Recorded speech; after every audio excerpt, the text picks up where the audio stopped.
Saudara-saudara pendengar yang kami kasihi dimanapun Anda berada, Anda kembali bersama kami pada acara Telaga, Tegur Sapa Gembala Keluarga. Saya Gunawan Santoso dari Lembaga Bina Keluarga Kristen akan berbincang-bincang dengan Bapak Pendeta Dr. Paul Gunadi. Beliau adalah seorang pakar dalam bidang konseling serta dosen di Seminari Alkitab Asia Tenggara, Malang. Perbincangan kami kali ini tentang pernikahan yang hampa. Kami percaya acara ini pasti bermanfaat bagi kita sekalian. Dari studio kami mengucapkan selamat mengikuti. Pak Paul, ada pasangan-pasangan suami istri juga yang Kristen sekalipun itu yang merasa bahwa pernikahannya itu makin lama makin tidak ada artinya gitu Pak Paul. Sehingga ya seperti judul perbincangan ini, sesuatu yang hampa gitu Pak Paul. Apakah hal itu memang bisa terjadi? Sayangnya bukan hanya bisa, tapi cukup sering terjadi Pak Gunawan. Jadi saya perkirakan, ya secara perkiraan kasar ya, mungkin hanya setengah dari pernikahan itu yang sungguh-sungguh mencicipi kebahagiaan dalam pernikahannya. Saya kira sebagian lagi adalah orang-orang yang hanya menjalani pernikahan tapi tidak lagi menikmati kebahagiaan dalam pernikahan itu. Dengan kata lain, pada akhirnya pernikahan itu menjadi sebuah tempat yang sangat hampa. Nah ini apa penyebabnya dan bagaimana mengatasinya? Mungkin Pak Paul bisa menyampaikan dalam perbincangan ini, Pak Paul. Ada beberapa faktor, Pak Gunawan. Tapi yang pertama adalah ini. Wanita dan pria mempunyai perbedaan dalam investasi atau modal emosionalnya. Nah, pada masa awal pernikahan, biasanya tuh pria tuh mempunyai investasi modal emosional yang besar. Dia bergebu-gebu ya, dia sangat mencintai istrinya dan sebagainya. Makanya ada kecenderungan dia bersikap muluk, membicarakan hal-hal yang ideal-ideal, nanti setelah kita menikah, kita akan begini, kita begitu, dan sebagainya. Kita nggak boleh menuduh pria itu tuh gombal dalam hal ini ya, belum tentu. Sebab biasanya memang pria itu pada waktu memasuki pernikahan, dia mempunyai begitu banyak yang dia ingin berikan untuk keluarganya. Tapi dengan berjalannya waktu, hidupnya akan mulai terbelah antara di dalam rumah dan di luar rumah. Dia harus banyak memberikan waktu dan tenaganya untuk pekerjaan dan sebagainya. Sehingga perlahan-lahan, tanpa disadarinya, investasi modal emosional itu tuh menyusut. Jadi kita bisa bayangkan setelah 20 tahun menikah, mungkin sekali yang tersisa untuk di dalam keluarga itu tinggal sedikit. Karena yang di luar lah yang menyita paling banyak. Pikirannya, tenaganya, interestnya. Dan karena dia lebih sering di luar rumah, pertemanannya juga akan lebih banyak terjalin di luar.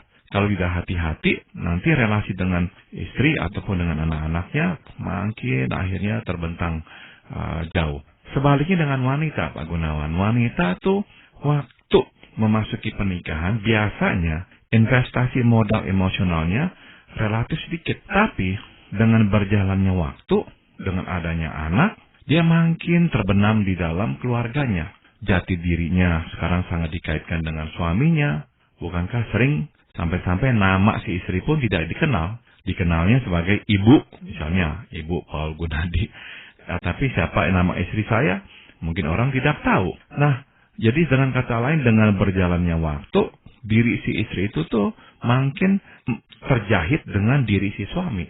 Dan kehidupannya yang memang tercurahkan untuk membesarkan anak, benar-benar tuh sepertinya dikosongkan, semua diberikan kepada anak. Jadi dengan berjalannya waktu, kehidupan atau investasi modal emosional istri makin besar, makin besar, makin besar. Nah, kita mulai bisa membayangkan ya Pak Gunawan, setelah mereka menikah di atas 10 tahunan, akan terjadi konflik karena seperti kerucut ya. Kalau wanita itu tuh atau istri itu, kerucutnya terbalik. Yang lancip di bawah, yang lebar di atas.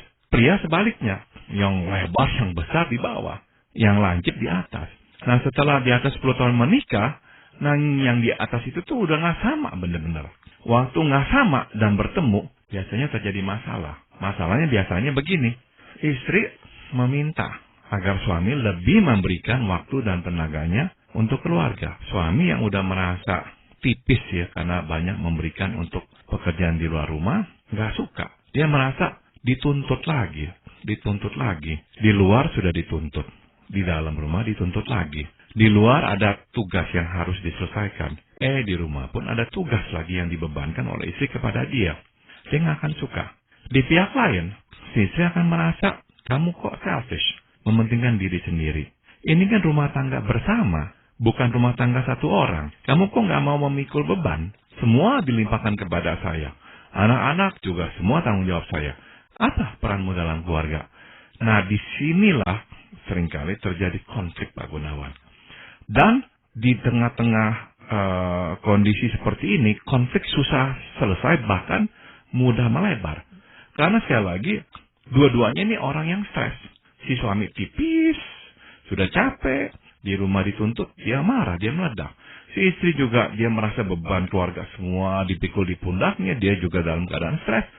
Nah, dua orang ini akhirnya mudah terjadi konflik di antara mereka. Kalau tidak terselesaikan, biasanya yang mereka lakukan adalah, udah, diam, jangan banyak ngomong lagi. Dua-duanya akan bersikap seperti itu, guna menciptakan ketenangan. Tapi sebetulnya di dalam ketenangan ada bara, ya, yang sedang menyala. Pernikahan itu akhirnya hampa, Pak Gunawan. Ya, mereka seolah-olah tuh dalam kondisi gencatan senjata yang berkepanjangan. Hanya itu. Jadi dengan meningkatnya investasi emosi dari pihak istri, Pak Pol, ya, itu tidak serta-merta membuat dia puas dengan hidup pernikahannya itu. Tidak, ya. Jadi dia ingin melihat respons timbal balik dari pasangannya. Kalau sendiri saja itu tetap tidak memberikan kepuasan baginya.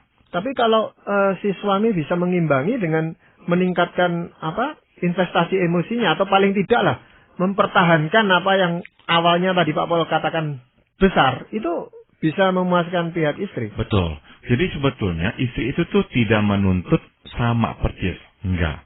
Pada umumnya istri menyadari ya nggak bisa sama, ya. Namun menyusutnya itu jangan sampai drastik seperti itu. Kalau bisa ya hanya setengahnya saja. Jadi yang penting istri melihat ada upaya dari pihak si suami untuk kembali menyedot yang dari luar dan memberikannya untuk yang di dalam rumah. Sebab yang selama ini akhirnya terjadi adalah si istri melihat kamu itu mengambil dari dalam rumah, memberikannya untuk yang di luar rumah. Nah, ini nih yang perlu disesuaikan. Sehingga si istri bisa berkata, oke, suami saya telah berusaha. Nah, di pihak suami, dia sudah tentu membutuhkan pengertian istri. Jadi istri bisa berkata, saya mengerti kamu capek, saya mengerti tugasmu sudah banyak, dan dia bisa menawarkan apa yang bisa saya bantu untuk menolongmu. Nah, setelah itu, baru dia berkata, bisa nggak kamu juga tolong saya, lakukan ini dan itu. Jadi berikanlah kepada suami, langsung ya, tugas konkret. Bisa nggak tolong kamu antar anak? Bisa nggak kamu begini? Daripada si istri marah dan langsung menuduh dengan kata-kata yang terlalu bersifat umum. Kamu tak peduli dengan keluarga. Kamu itu tuh nggak sayang lagi kepada kami. Nah, kata-kata seperti itu tuh nggak akan membantu, nggak akan menolong si suami. Jadi istri perlu memberikan saran-saran yang spesifik. Dalam hal apa tuh dia meminta partisipasi si suami. Namun mintalah, bukan tuntut dan marah-marah. Jadi, kalau keduanya bisa melakukan ini, seyogianya lah investasi itu bisa disesuaikan kembali. Ya, berarti ada hal-hal yang membuat pernikahan itu dirasakan hampa oleh pasangan suami istri itu, Pak Pol, ya. Nah, itu apa aja, Pak Pol? Nah, jadi biasanya begini, Pak Gunawan. Tadi yang saya uraikan itu adalah hal yang memang seringkali itu terjadi secara alamiah. Tapi ada lagi hal yang lain, yaitu konflik yang muncul akibat kegagalan kita menyesuaikan diri. Nah, di dalam siaran yang lampau kita membicarakan tentang tahap-tahap penyesuaian. Kalau kita gagal menyelesaikan penyesuaian kita itu, maka biasanya tuh menimbulkan benih-benih ketidaksukaan, benih-benih konflik. Kita bisa mungkin gencatan senjata atau apa, tapi intinya nggak selesai. Masalahnya adalah seringkali kita itu tuh dari awalnya terlalu mudah menyerah. Daripada konflik, nggak bisa selesai-selesai, udah dah gencatan senjata, jangan ngomongin lagi. Akhirnya karena kita nggak mau selesaikan, kita diamkan, lama-kelamaan ini akan menjadi duri. Mungkin dengan adanya anak, ya duri itu tuh nggak terlalu menusuk, tapi nanti setelah anak-anak sudah pergi kuliah, sarang kosong kembali, apalagi kalau sudah pensiun, maka duri-duri itu tuh akan menusuk, keluar kembali semuanya. Yang apa yang akan keluar? Masalah-masalah lama. Tapi kita tidak mau lagi berkelahi, udah capek, akhirnya kita diamkan.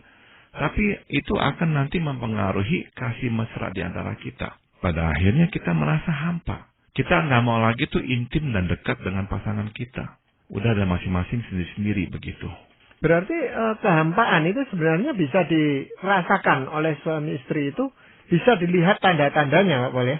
Bisa ya, misalkan nih Pak Gunawan ya, ada relasi kasih yang sudah benar-benar kosong sampai tidak ada lagi ya. Apa yang terjadi nantinya? Nggak ada lagi energi ya. Suami istri yang hampa itu tuh kelihatan sekali. Nggak lagi mempunyai suatu sinar, suatu cahaya ya, energi dalam relasi mereka dan dalam diri mereka. Nggak ada ya. Yang lainnya lagi misalkan, kalau ingin mendapatkan kesenangan, dia harus keluar, cari dari orang lain, cari dari kesenangan lain, hiburan-hiburan lain. Karena memang tidak ada lagi kesenangan itu yang bisa diperolehnya. Sehingga akhirnya relasi benar-benar sepi, dingin ya. Mirip seperti kuburan jadinya. Dan untuk mencegah konflik supaya nggak terjadi, udah deh masing-masing menjaga teritorinya, ya. Kamu, saya. Tugas masing-masing sudah dibagi dengan rapi sehingga tidak lagi pernah bisa tabrakan. Tapi sekali lagi itu bukanlah sebuah penyatuan ya, keintiman. Nggak ada lagi tuh. Jadi hanyalah menjaga teritori agar jangan sampai saling tabrakan. Dan yang terakhir, dalam relasi yang hampa itu, hubungan seksual pun tidak lagi memberikan kepuasan. Kalau masih dilakukan, tapi seringnya memang tidak lagi dilakukan. Tidak ada gairah. Lebih baik juga jangan dekat-dekat, ya masing-masing jaga batas. Nah, pernikahan hampa itu akhirnya ya benar-benar tuh menjadi sebuah ruangan yang sangat-sangat sunyi di dalam hidup kita.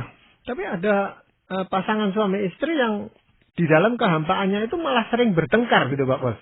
Nah, seringkali itu kalau yang memang masih bertengkar tuh karena marah, Pak Gunawan. Jadi tujuannya pertengkaran bukanlah menyelesaikan masalah, karena memang nggak selesai-selesai. Jadi bertengkarnya itu hanyalah untuk meluapkan kemarahan. Jadi masing-masing meluapkan, sudah terluapkan, sudah keluar, udah dia oke kembali. Nanti besok dia marah lagi, dia ingat lagi, dia marah lagi, nah ribut lagi. Jadi ya itu tuh hanya untuk meluapkan kemarahan, dan kita tahu pertengkaran untuk menyelesaikan masalah, bukan sebagai wadah meluapkan kemarahan. Di dalam relasi yang hampa, ya itu yang terjadi. Pertengkaran menjadi wadah untuk mengungkapkan kemarahan belaka. Ya, tadi Pak Pol singgung tentang teritori dari masing-masing ya, baik suami maupun istri, Pak Pol ya. Nah, di dalam pernikahan kan tetap masih harus kita menjaga teritori masing-masing supaya kita tidak mengintervensi hal-hal yang pribadi dari pasangan kita, Pak Pol. Akan ada tugas-tugas yang dilakukan oleh istri dan ada yang harus dilakukan oleh suami. Dan sebaiknya lah memang hal-hal itu tuh dievaluasi ulang secara berkala di dalam pernikahan kita. Karena kita perlu ya menerapkan prinsip saling tolong. Nah, tapi seyogianya hal-hal itu bukanlah untuk menjaga jangan sampai kita bertengkar. Bukan. Tapi hal-hal itu memang kita bagi karena kita perlu bantuan pasangan kita. Dia perlu bantuan kita. Jadi ya kita saling bantu. Dalam kasus yang tadi saya bahas, ini bukannya untuk saling bantu. Tapi untuk jangan sampai bertengkar. Menghindari pertengkaran. Jadi akhirnya bukan saja pekerjaan-pekerjaan rumah tangga itu dibagi ya.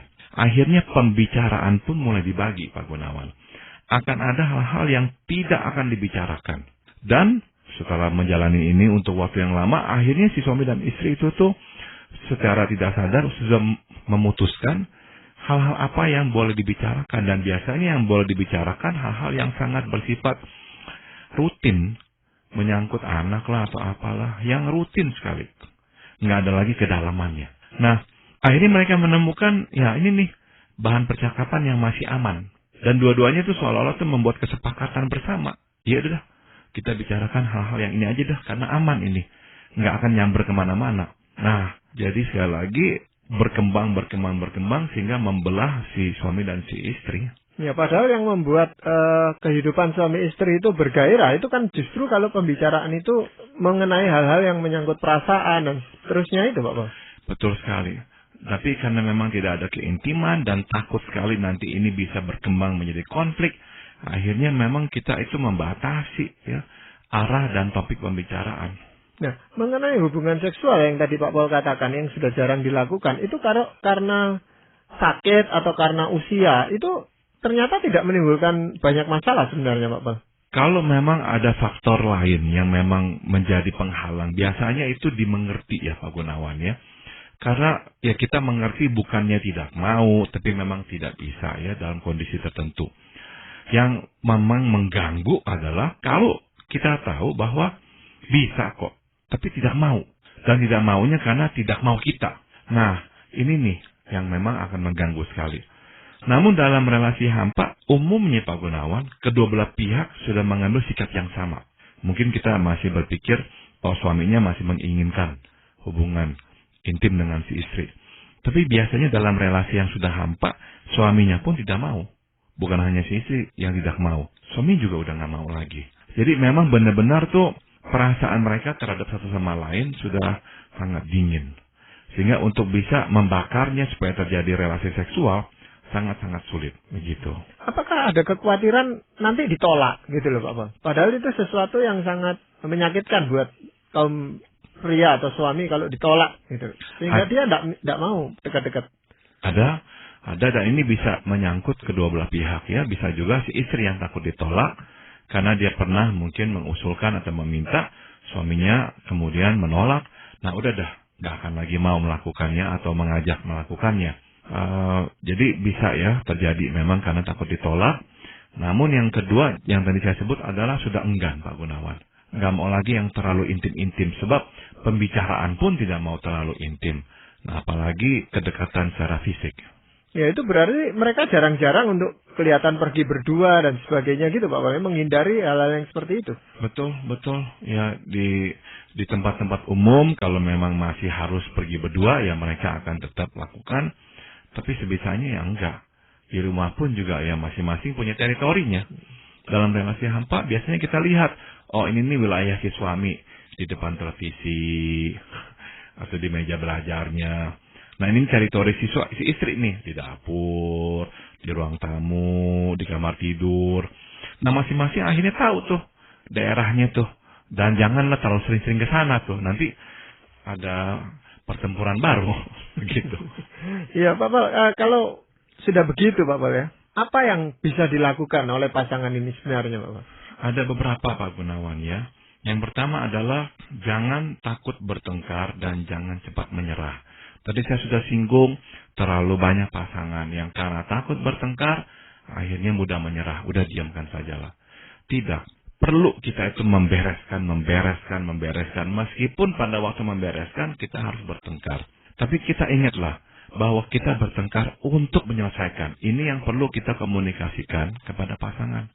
Jadi dua-dua itu udah punya pengertian. Bahwa kalau sampai kita bertengkar sekalipun itu untuk menyelesaikan masalah. Bukan untuk meluapkan kemarahan. Bukan. Jadi setelah kita bertengkar, kita itu langsung mau bicarakan solusinya. Nah salah satu, baik suami maupun istri, mesti mengingatkan. Yuk sekarang kita pikirkan solusinya. Supaya masalah ini tidak lagi terjadi. Atau yang lainnya yang bisa saya usulkan adalah, jangan malu untuk meminta bantuan. Ada orang yang enggan, malu, masa bicara soal keluarga kepada orang lain. Jangan malu. Ya, buat apa malu? Kalau memang kita mempunyai masalah, ya akui dan mintalah bantuan. Kalau kita sakit kan kita juga meminta bantuan tenaga medis. Kenapa kalau mempunyai masalah keluarga tidak mau meminta bantuan orang lain? Dan yang lain adalah yang bisa saya sarankan, jangan gengsi untuk berubah. Ini gengsi benar-benar menjadi duri ya, yang seringkali meracuni dan menusuk keluarga. Tidak mau ya minta maaf, gengsi. Tidak mau melakukan yang istri minta karena gengsi. Tidak sudi memberikan yang suami butuhkan, gengsi dong. Gengsi. Akhirnya gengsilah yang menghancurkan keluarga kita. Jangan gengsi untuk berubah. Ingat Tuhan sudah berkata kan ya, rendahkanlah dirimu satu dengan yang lain. Maka Tuhan akan nanti meninggikan kita. Jangan gengsi-gengsian. Justru berebutlah untuk merendahkan diri. Dan jangan jauh dari Tuhan. Apapun yang terjadi, jangan sampai memutuskan sesuatu yang Tuhan tidak berkenan. Dan waktu ada pertengkaran, jangan sampai lupa untuk berdoa. Kadang-kadang saya pun dulu begitu. Waktu saya tidak lagi menemukan jalan keluar dalam pertengkaran dengan istri, saya hanya bisa berdoa, Tuhan tolong saya. Dan Tuhan menolong. Tuhan membukakan jalan. Setiap kali pokoknya anak Tuhan itu datang kepada Bapa di sorga meminta pertolongan, Dia akan membuka jalan. Tapi Tuhan membuka jalannya juga lewat kita. Berani nggak kita untuk nggak gengsi? Berani nggak kita untuk memulai kembali, mencoba kembali, dan sebagainya. Tetapi yang seringkali jadi masalah itu justru karena mereka merasa nggak ada masalah di dalam hidup pernikahan mereka. Padahal sebenarnya pelan-pelan itu menuju ke kehampaan yang sebenarnya, Pak. Ini sesuatu yang memang menyedihkan, Pak Gunawan. Banyak orang yang sudah mencapai titik kehampaan, akhirnya beranggapan, sudahlah, memang harusnya begini, tidak ada lagi yang bisa dilakukan. Dan ini yang nomor 2, banyak orang berkata, ya, lihat tuh orang lain juga sama kok. Nggak ada bedanya. Siapa sih yang bisa mempunyai pernikahan yang bahagia? Semua juga begitu, teman-teman saya juga begitu. Dan kita akhirnya tuh menerima kondisi kita itu sebagai sebuah keniscayaan. Memang harusnya beginilah, nggak apa-apalah. Justru tidak. Pernikahan tidak seharusnya menjadi seperti ini. Ya, berarti kalau ada kehampaan di dalam suatu pernikahan, Pak Pol, tanda yang paling jelas nampak di dalam kehidupan keluarga itu apa, Pak Pol? Komunikasi yang hilang atau tidak bisa bertumbuh lagi atau bagaimana, Pak? Nomor 1 yang akan langsung terasa ya, berkurang kualitasnya adalah komunikasi, Pak Gunawan. Jadi, kalau saya bisa berikan tips praktis ya, memang kita harus benar-benar pertahankan jalur komunikasi yang aktif dan yang terbuka ya. Sering-seringlah ngobrol, sering-seringlah juga menceritakan apa yang menjadi beban pikirannya. Tapi yang penting ini nih, pasangan harus mempunyai akses terhadap diri kita. Dan kita juga bisa punya akses terhadap diri pasangan. Kalau seseorang mulai berkata, ini bukan urusanmu, jangan ngomongin beginian. Itu tuh benar-benar tuh membakar jembatan. Tidak, pasangan harus punya akses terhadap kita. Kita juga perlu punya akses terhadap pasangan. Nah, komunikasi seperti inilah yang kita mesti pertahankan. Misalkan yang lain, tips praktis yang bisa saya berikan adalah jangan sampai defensif. Ya, defensif itu artinya tuh membela diri, ya, membenarkan diri. Kalau ada pertengkaran, sekecil apapun bagian kita, akuilah. Mungkin saudara berkata, iya tapi hampir semuanya kesalahan dia. Coba pikirkan bagian kita. Akui. Misalkan, waktu kita bertengkar, nada suara kita juga keras. Oke lah, misalkan masalahnya memang masalah pasangan. Oke lah. Tapi kita akui, kita itu tuh telah menggunakan nada-nada keras. Nah, kita bisa berkata kepada dia, maaf ya, tadi saya harus menggunakan suara keras. Sekali lagi, waktu seseorang mulai mengakui bagiannya, nah proses perdamaian itu akan menggelinding. Proses perdamaian itu berhenti tatkala seseorang atau kedua belah pihak menolak mengakui bagiannya sama sekali. Cobalah mulai dengan mengakui bagiannya saja. Nah, saya yakin kok kalau udah ada yang satu mengakui bagiannya saja, maka roda itu akan berputar kembali dan keduanya bisa disatukan. Yang lainnya lagi yang bisa saya berikan adalah setiap langkah itu berarti ya. Jadi, lakukanlah atau berubahlah meskipun hanya sedikit. Karena yang dilihat oleh pasangan adalah keinginan kita untuk berubah. Suatu dia melihat kita melakukan sesuatu sekecil apapun ya, dia akan melihat oke, kita itu berniat baik. Nah, niat baik yang dilihat oleh pasangan membuatnya ingin mengampuni kita, ingin menjalin kembali relasi dengan kita. Jadi perbuatlah sesuatu sekecil apapun ya, supaya bisa dilihat oleh pasangan bahwa kita memang mencoba untuk berbuat sesuatu. Dan terakhir, tips praktis yang bisa saya berikan adalah nikmatilah kesamaan, namun hormatilah perbedaan. Kalau ada kesamaan, kembangkanlah, nikmatilah. Kalau ada perbedaan, hormati. Jangan menghina orang yang berbeda dengan kita.